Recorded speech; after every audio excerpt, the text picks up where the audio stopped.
While growing up, I didn't know much about sickle cell, so I don't even have much knowledge on sickle cell then.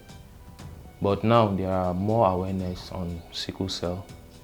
So to me, there's a big difference between then and now.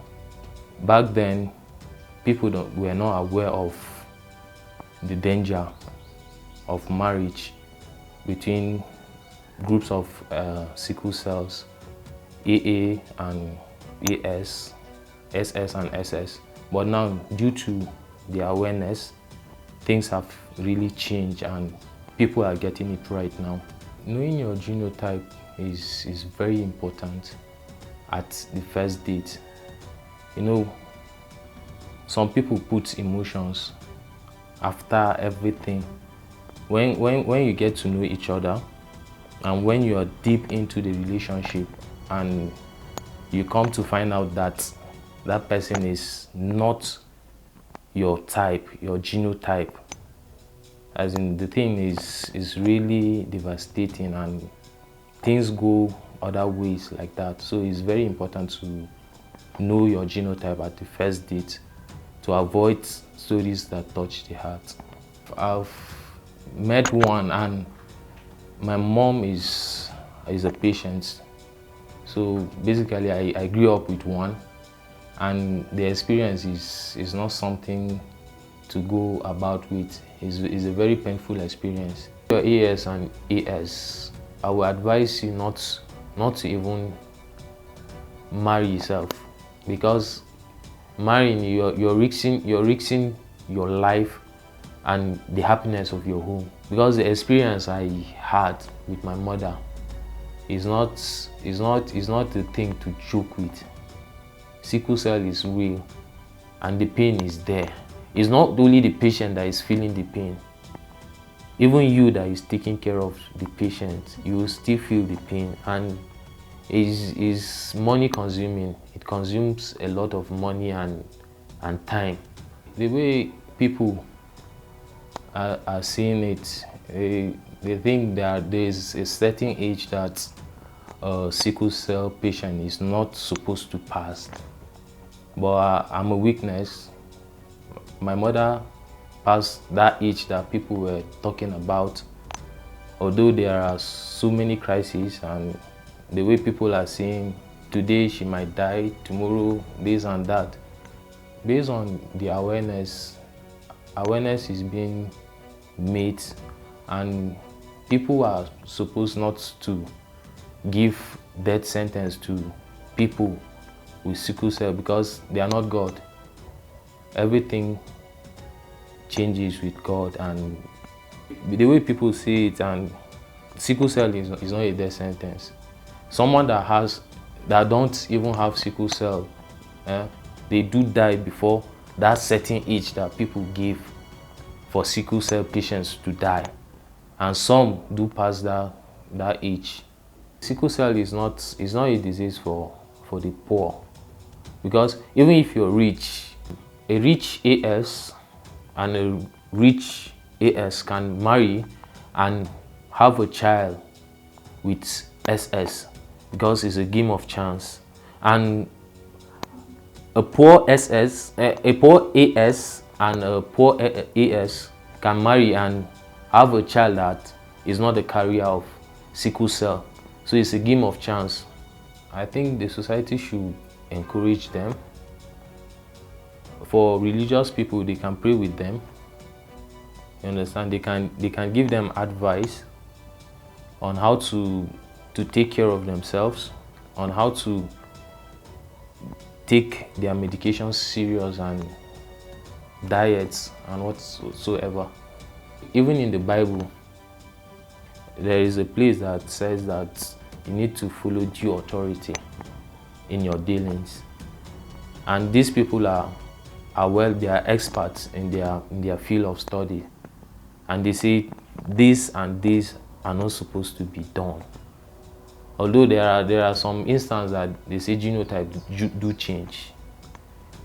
So religious let me say, religious leaders are supposed to create awareness, because most of the religious leaders are well-learned people.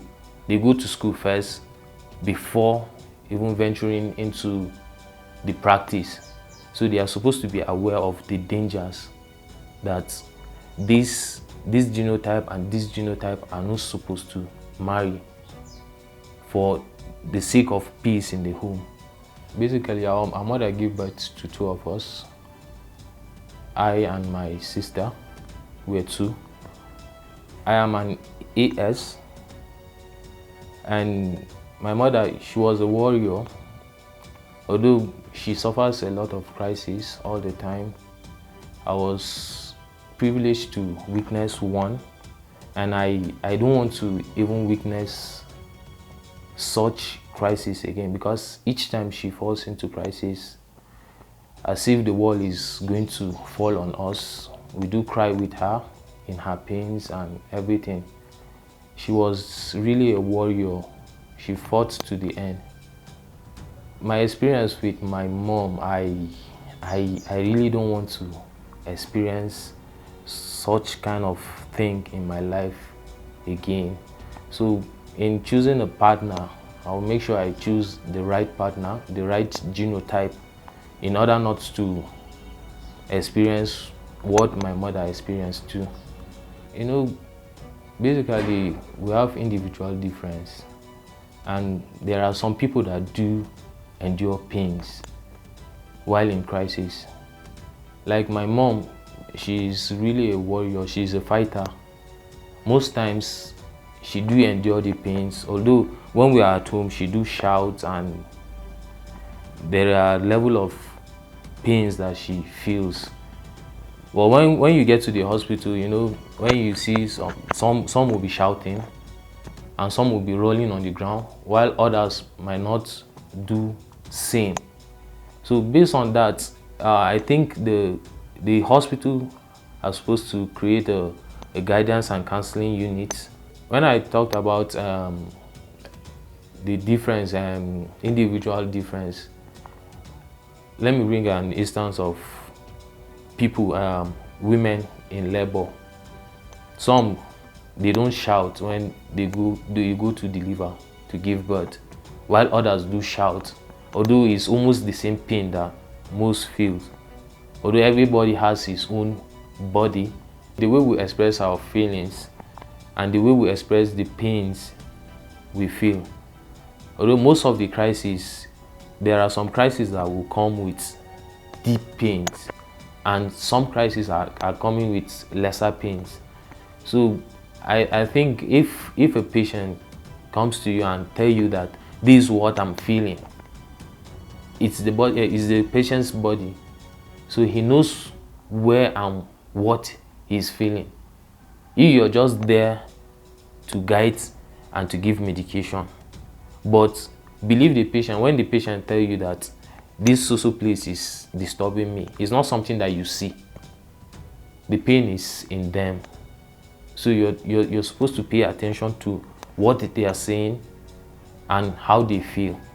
My advice to sickle cell patients is that they should not feel discouraged.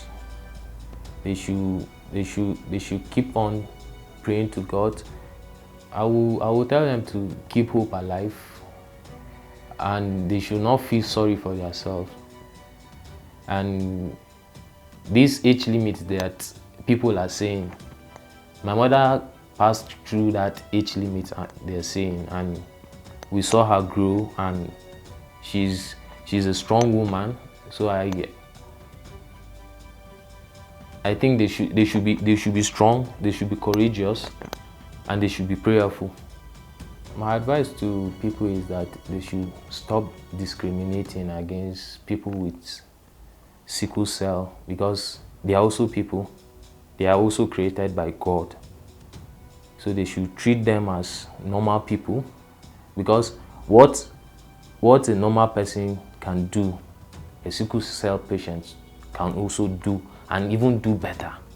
Because my mom was a chef before I took over from her, and she did it even far better than those that are even healthy, that think they are healthy. They are more healthier than the sickle cell patients.